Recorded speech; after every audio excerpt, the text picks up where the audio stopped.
My pulse raced at the astounding accomplishments of the mercenary known as Demon Lord. I forgot about my job and read everything I had on hand.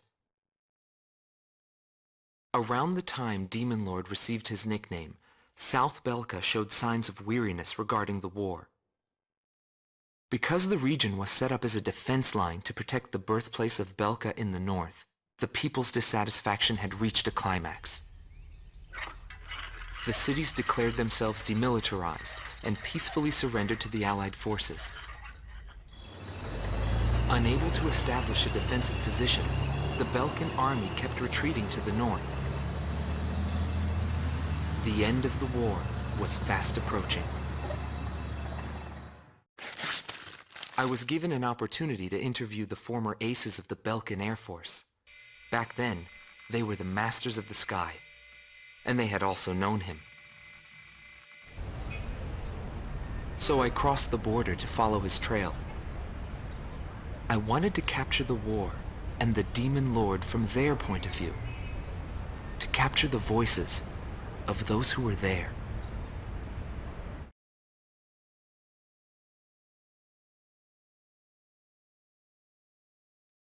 Indigo Team Commander, former member of the Balkan Air Force, 7th Air Division, 51st Tactical Fighter Squadron, Dmitri Heinrich, an ace whose precision and grace in flying earned him the title of Blue Heron. Today he has his hands full with the family business. Well, that day, right before I deployed, my airspace assignment was changed. Initially, my squadron was assigned to the stable Eastern Front. That was changed to Area B7R, the round table where casualties were recorded at a fearsome pace. It's also the place where I met him. It was just 2 planes, him and an Eagle. And yet our lead force didn't stand a chance against them. I could tell he was good, and it was going to be bad for us. But there was something else I noticed. He hesitated. A vulnerability that can be exploited. I was certain I would win. The pilot was still young. He had yet to master the rules of combat. But in the end, I was shot down.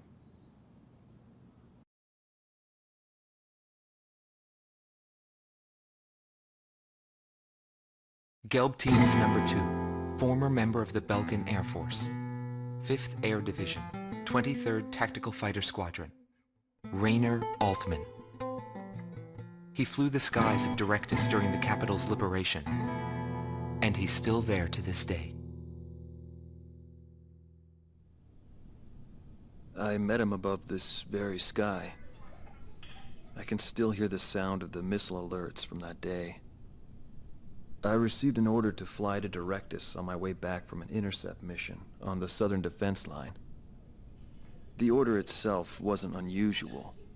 We kept being deployed from one mission to the next without receiving even the basic maintenance. But the situation was the same all around. We were late reaching the operational space. The station squadrons had already retreated, and warning bells were going off in the city. And the people were looking up to his plane, high above the sky. I couldn't see any emotion in his maneuvers. I didn't feel like I was fighting against a human being. I wanted to end that battle as quickly as possible.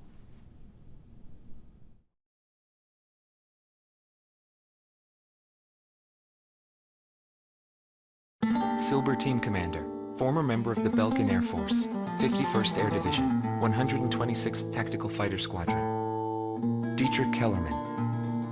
He was once the top ace at Belka and a fiery instructor at the Air Force Academy. In 1995, the Balkan Air Force sent him to the front lines to bolster troop morale. He was good. From what I'd heard about him, I thought he was still just a young mercenary.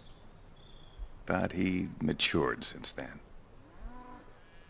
He still wasn't perfect, but I could see he had come a long way towards understanding the rules of combat. What's important on the battlefield is to let go of hate, to survive, and to adhere to the rules you've set for yourself. These are the rules I've taught my students. And when I saw him, I could tell my time was done. A new generation had inherited the sky. There was no more need for an old soldier like me. Every time I flew with him, his skill stood out. He was unstoppable. He was cool-headed and proud. A combat professional. Demon Lord fit him perfectly. Maybe the man was blessed by the goddess of war. Before long, everyone had taken notice of him. More and more would show up to watch him go off on sortie. Mercenaries or maintenance crew, it didn't matter. People wanted to burn his image to their memories. Hell, they weren't the only ones.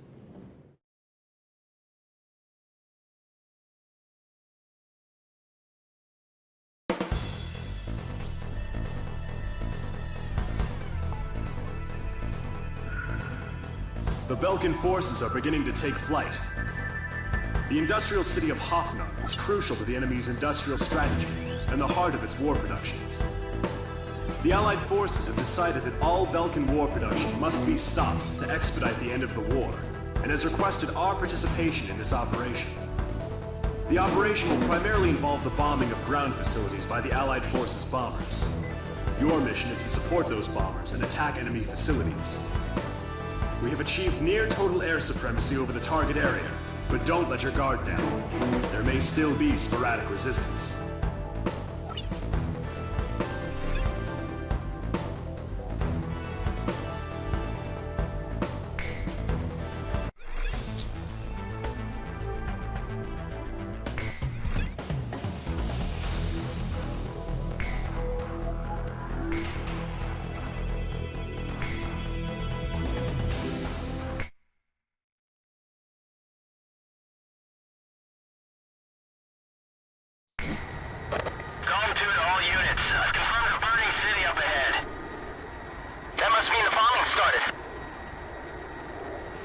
Cover the Allied bombers. Eliminate all ground and aerial threats.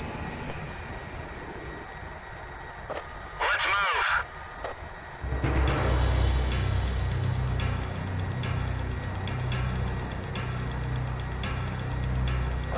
To all bombers, remove Belka's ability to counterattack. Priority is placed on destruction over accuracy.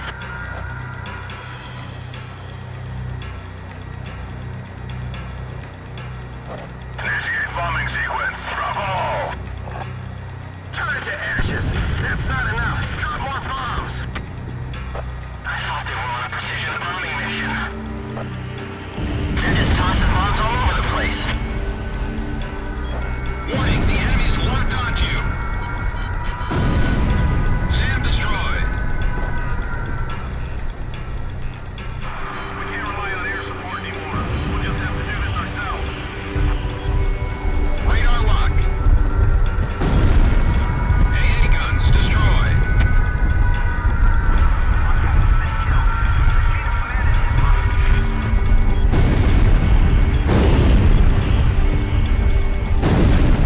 This is PJ. Something strange is going on down there. The number of burning areas just suddenly increased. It's all units. This is an order from Operation HQ. Abandon Hoffnung. However, do not retreat until all facilities are destroyed. Leave them nothing. That is all. Falcons are setting fire to their own. Attention Allied fighters. Our tank unit's advancing to Sector 2. Some Falcon planes are giving us trouble. Take down those planes for us. A tomahawk just hit the city. Are those guys serious?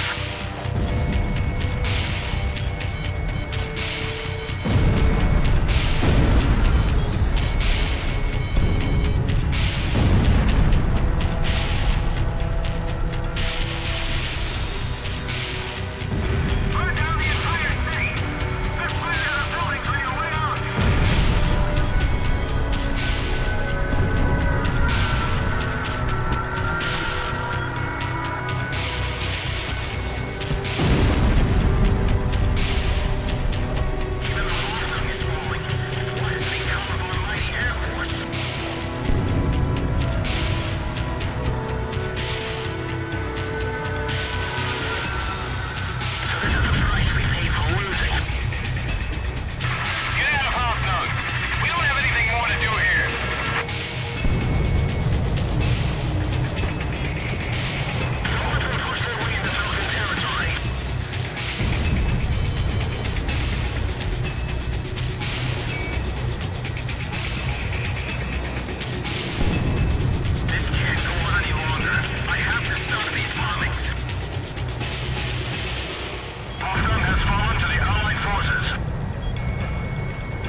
Nobody knew why they were fighting anymore. All I felt at that point was sadness for the world. That's why I...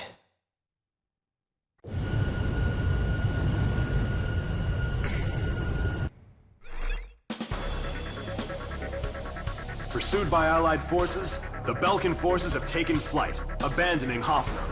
Without military production capabilities, Belka is in a bind. We were also able to confiscate samples of what seemed to be experimental weapons from the abandoned war factories, before Belka had time to use them.